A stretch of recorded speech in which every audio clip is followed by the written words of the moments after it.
Здравствуйте! Необъятна наша Осетия. Лишний раз этому подтверждение.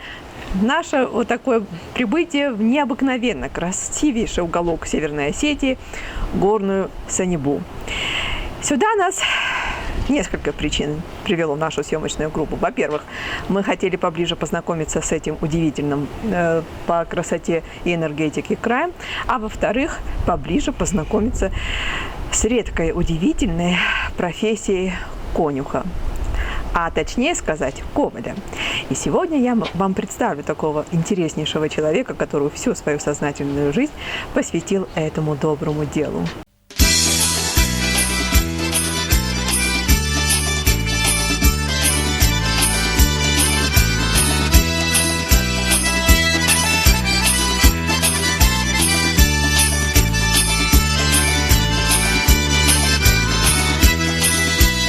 Охлахта-хахта, насу сарваттой, сына дидинан, вафасту заевой, кадмия чизгай вахсан махстой, салоныр моя фифанаевой, кадмия чизгай вахсан махстой, салоныр моя фифанаевой.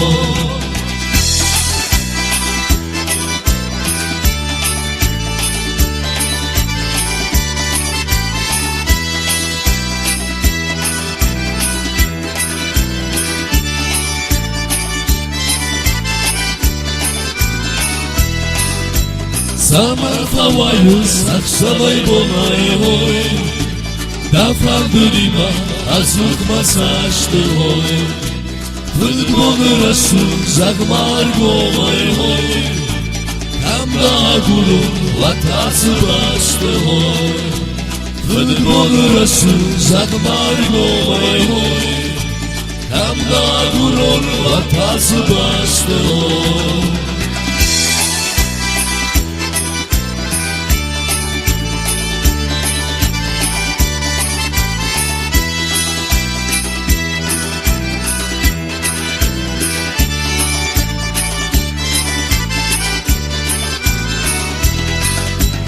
Saman fikuston kalbastı tastıhoy, İron fadır yazar gazaltahoy, Saman basıhtayda сусагвастайхой. В это высокогорное место вот сейчас, с минуты на минуту, прибудет команда единомышленников, любителей конного спорта, которые, да, именно проделали энное количество километров, чтобы прибыть в этот красивейший край на лошадях. И сейчас мы их встретим и пообщаемся поближе с представителями этой профессии.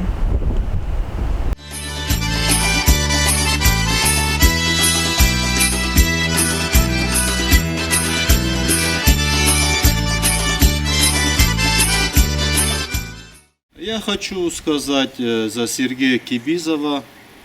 У него такая редкая профессия коваль. Хочу сказать только хорошее, потому что очень отзывчивый человек.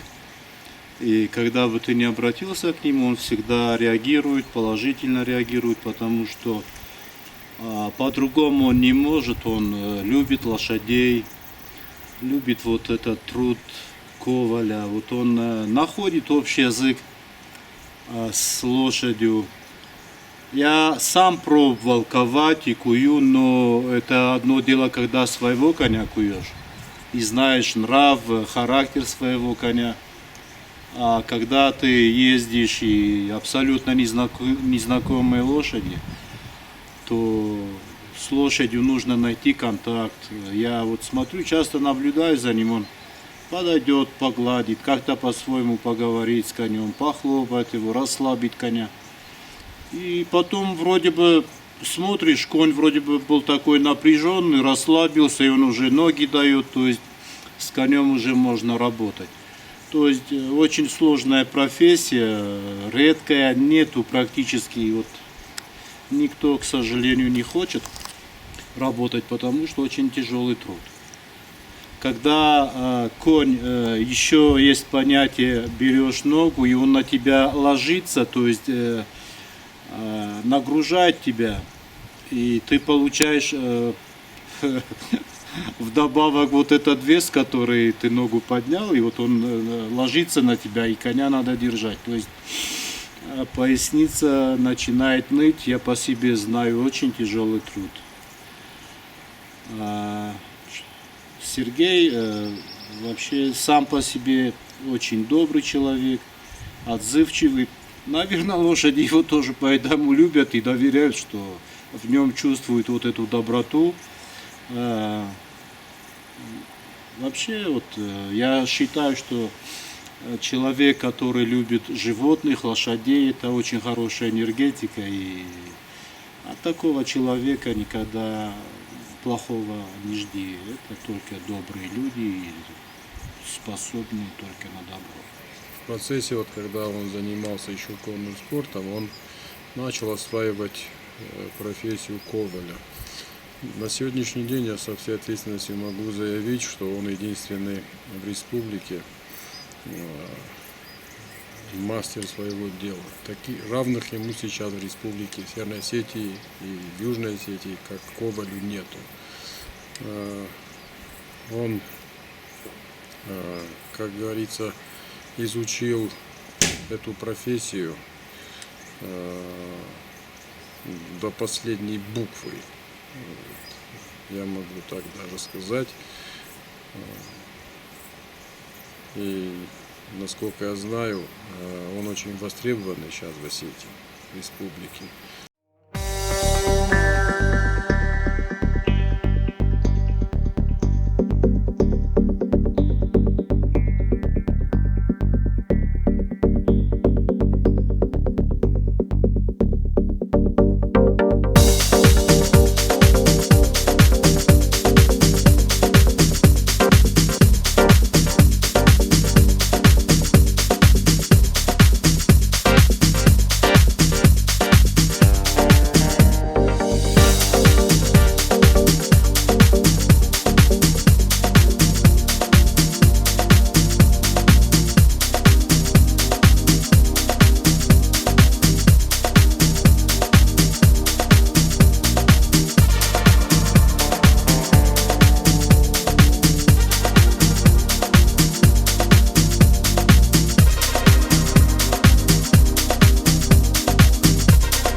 Наши предки считали, что настоящий остинский мужчина должен построить дом, посадить дерево, вырастить сына и не только, еще хорошо знать породу лошадей. Я не зря начала эту тему, потому что именно всю свою сознательную жизнь сегодняшний наш гость посвятил этому мастерству. Итак, у нас в гостях в программе «Призвание», вот в такой живописнейшей обстановке, сегодня Сергей Кибизов. Пожалуй, один из немногих ковалей Осетии, который знает свое мастерство на все 100%. Здравствуйте, Сергей. Скажите, что вас привело в профессию? Как вы пришли и чем вас заинтересовало именно это дело? Ну, в детстве попал на конно-спортивную школу. И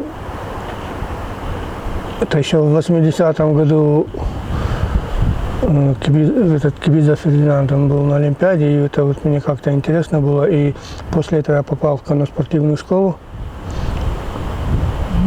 И занимался. Вы сразу поняли, что одно дело просто увлекаться, а вот другое дело все-таки освоить это? Ну, я когда первый день пришел, на лошадь сел, потом у меня уже терпения не было, когда бы опять прийти на тренировку. А в чем, скажите, пожалуйста, вот именно ваш интерес был? То есть вы давно увлекались этим? И что вас подманило именно в этой работе? Ну, он-то как-то само собой получилось. Пришел, сел на лошадь и уже все. А сложности какие были вначале? Ну, Вы почувствовали сразу лошадь или какие-то вот моменты вам требовали знаний? И где вы их потом получили все-таки? ну, это в процессе тренировок, в принципе, опыт набирается в процессе тренировки. Ну, хотя особых достижений я не достигну. Мне просто само было интересно общение с лошадьми. Расскажите, как начинается ваш рабочий день? И чем он бывает, что вам нравится больше всего вот в вашем рабочем графике? Что интересно больше всего? Ну, у меня как такового графика нет. Это мне, когда есть необходимость кого-то там подковать или кого-то подготовить. Особо ответственность бывает перед соревнованием, когда надо готовить лошадь, ковать к соревнованиям, да, вот тогда нужно к этому относиться. А вот сам процесс ковки непосредственно лошади, он сложный, наверное, и всегда ли бывает так, что лошадь поддается? Или бывают сложности? Ну, И как вы с ними лошади не все разные, у них у всех разные характеры. Бывают спокойные, смирные, бывают балованные, бывают просто нервные лошади, бывают они абсолютно разные. И приходится каждый подход найти, как-то уговорить, чтобы, это нужно. Это все с опытом приходит. С опытом, да. Я-то, в принципе, после армии пришел, я работал фотографом. И пришел в конно-спортивную школу, они тогда на Южном были. И им нужно было пофотографировать лошадей на паспорта. Я пришел, сделал фотографии для паспортов, и как-то там я остался и уже начал там работать. И вот с 91 года работаю в конно-спортивной школе. А в 2007 году меня отправили с работы в Рязань на курсы по ковке лошадей. Я съездил и уже там мне все эти азы показали, объяснили все это, анатомию лошади, то есть правильная ковка, вот эти все детали, все, чтобы знал. И уже я более, оттуда приехал более опытным. А вот такие маршруты, как вы сегодня проделали со своими друзьями, да, вот вы часто делаете, выходите за пределы? Прогулки у вас такие бывают часто? Ну, бывают, да, но я вот первый раз, с ними я первый раз выехал. А что вас, почему пришла такая идея? Ну, это, в принципе, это регулярно они ездят. Для чего это надо?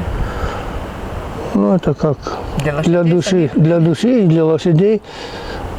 Там какая-то лошадь готовится к соревнованиям, и ей нужно пройти дистанцию, чтобы да? как тренировка. Понятно, да. Скажите, а были вот в вашей работе такие моменты, когда вы сталкивались с агрессивной, не поддающейся лошади? И вот были моменты, когда вы просто хотели бросить работу или как-то вы справляетесь? Ну, это бывает, конечно, но все равно приходится потерпеть и заниматься своим делом. Вы когда говорите о своей работе лошади, да, вот досуг блеск появляется у вас в глазах. Скажите, вот это животное, как вы для себя вот характеризуете? Все-таки лошадь издревле, она для осетин особое имела значение. Вот в вашей жизни лошадь это имеет какое-то значение помимо работы, еще и сакральное? Как вы к нему относитесь? Ну, для меня это не столько работа, сколько образ жизни.